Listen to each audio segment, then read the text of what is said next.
Are you the type of person that can never decide what to eat? Let me scroll Uber Eats for 35 minutes. This is the answer to all of your problems in one meal.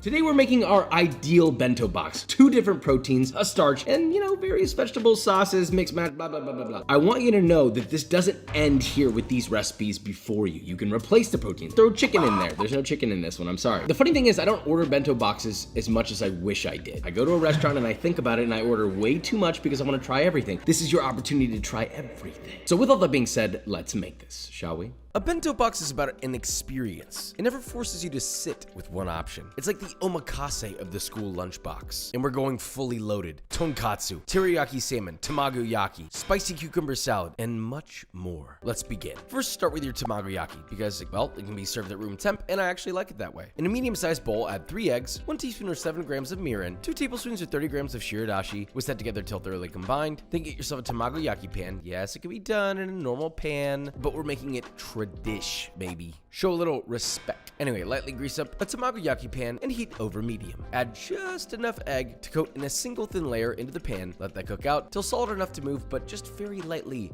moist on top. Roll it up tightly toward the handle. Once that's rolled up nice, push it away from the handle all the way to the opposing edge of your pan. Refill your pan again with that thin layer. Let it cook. Repeat the rolling process. Push away. See where we're going here? And repeat that for a total of 6 to 7 times. Remove from the pan, roll it up in a sushi mat, and let it sit for 5 minutes to cool. Now, obviously, you can slice this into half-inch pieces and serve immediately while still warm, or you can leave it whole and let it sit to room temp and slice later for when you need it. Let's talk rice. And I'm keeping this brief because I've said it at least 420,069 times. Start with 2 cups or 370 grams of sushi-grade rice, such as koshikari. Wash your rice. Period. Once your rice is rinsed of its starch, place it in a rice cooker along with 2 cups or 480 milliliters of a nice filtered, but ideally a nice spring water. Oh, Josh is so fancy. Look, the water you place in the rice cooker is going to significantly impact the flavor of the final product. The cleaner the water, the cleaner the rice. Close your little rice homie, turn them on. Wait, that doesn't sound right. And let it do its thing. And well, you have cooked rice. Next, spicy cucumber salad. Look, I caved and did the funny, weird accordion cucumbers. Turns out it's kind of dope and fun, I'll admit. I might have even done this before, I really don't remember. You'll go ahead and start with 2 seedless English cucumbers. Cut them into 5 to 6 inch segments, which I have heard from a size standpoint is not that big, but you tell me. Anyway, place a segment between 2 chopsticks and begin by slicing on a bias until your knife is stopped by said chopsticks. And repeat the slices spaced about 1/4 inch apart until you cut the whole cucumber. Flip it over, and on the uncut side, you're going to repeat that exact same process, but this time you're going to be slicing straight all the way across the cucumber. And if you did it right, well then they should accordion like this. If they fall apart, well then wham. I'll be honest, it's a bit tedious, but it's fun. Come on, have a little bit of fun. And let's be real, you could always just slice this. Now in a small bowl, toss together 2.5 teaspoons or 14 grams of kosher salt and 2.5 teaspoons or 11 grams of granulated sugar. Whisk together till combined. Place your accordion gentleman in a bowl. Season your cucumbers generously with your salt and sugar mixture. Toss together and allow to cure for 10 to 20 minutes. The longer a cure will mean a better texture and more sauce absorbency. Fast forward and look at all that water that was hiding in the cucumbers. Sickening. Sorry. Anyway, discard the excess cucumber juice. And to your cukes, you're going to add 1/4 cup or 60 grams of spicy chili crisp, 1 teaspoon or 7 grams of toasted sesame oil, 1 tablespoon or 15 grams of white distilled vinegar, 2 cloves of garlic grated, toss together till thoroughly incorporated, and that's it. These are great right now, but they're even better after marinating. Onward. Let's have a brief mayo.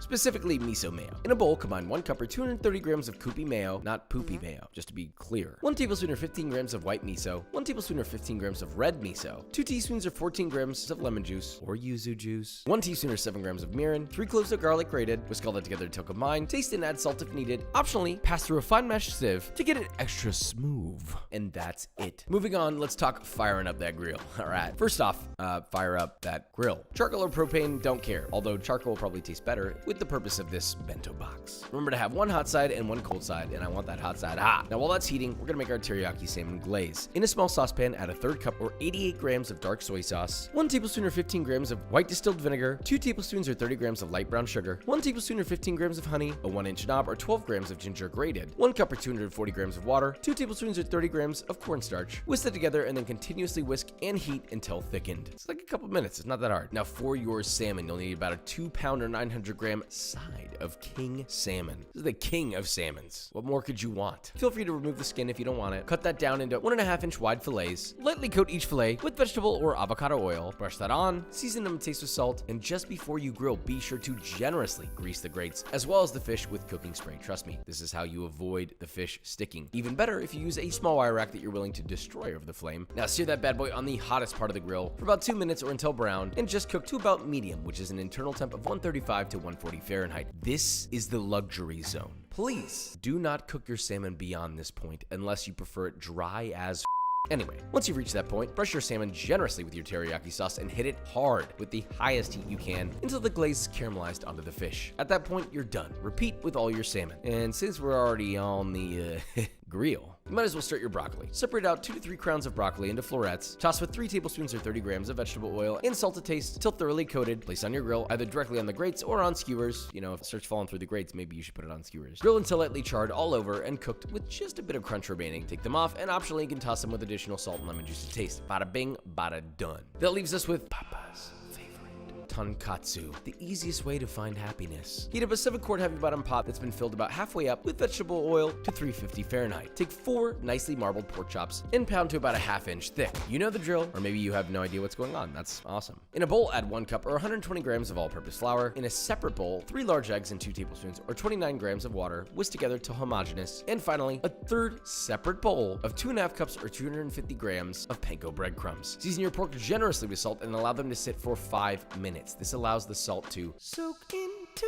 your pork. Then dredge the pork chop in your flour until coated thoroughly, shake off the excess, and toss into the egg again, coating thoroughly. And finally, press into your panko breadcrumbs, coating every single piece so those panko boys adhere to the meat. No bald spots. Make sure your thing's getting fully coated at every single stage, or I'm gonna show up at your front door, okay? Now, all there is to do is repeat the breading with all of your chops and fry 1 to 2 pieces at a time for 4 to 6 minutes or until golden brown and just cooked through. Remove from the oil, drain on a wire rack, and season with a touch more salt to taste and a little bit of shini togarashi for the light but incredibly powerful flex. I mean, look at the beauty of this thing. It's glistening so hard I can almost hear the crunch emanating from the computer screen or whatever the you're watching this on, I don't know. Here's how you assemble. First, it'd be helpful if you had an actual bento box like this. You can get one similar to mine in the link in the description. Now first, lay down your rice into a nice little compartment that was almost beckoning for its call. Next, your miso mayo, followed by your sliced tonkatsu, your charred broccoli, glazed salmon, cucumber salad, and before you place on your tamagoyaki, if you can find a nice singular shiso leaf, lay that down and then follow with your sliced tamagoyaki. Hit with your thinly sliced green onion. This was sliced on a very thin bias and shocked in ice water and dried on a paper towel for that curly effect. Maybe a little lemon slice. If you want some extra acid, that's the flavor profile, you heathen. Now let's sit down and enjoy no meal at all, but instead an experience, a bento moment. This is like an omakase meal in one sitting. You don't gotta wait for the plate after plate after plate.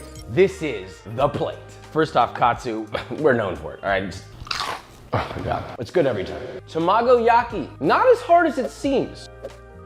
You should never skip this. I get it, not everyone has one of these. You can do it in a regular pan, it's fine. It doesn't have to be perfect. Once you slice it and you have all those nice layers, that's what makes it special. Salmon, a little bit of lemon on there. Missed the whole salmon when I did that. I actually prefer teriyaki on salmon more than I do chicken. The outside sweet, lacquered, you got a little crunch, juicy, oceanic. It's like I'm by the ocean breeze. I can feel it in my hair. Look, we've all seen these cucumbers. Everybody loves these cucumbers. It is the perfect cut to the richness. Little spicy, the umami. There is no broccoli like grilled broccoli. You take some of that, you dip it in your miso mayo, and it's a beautiful time. Maybe you finish it off with some rice. If I was forced to only be able to eat one meal for the whole day, dare I say the whole week, I think I spit rice out when I did that, you're looking at that meal right here. But you wanna know what else you should be looking at? B-roll.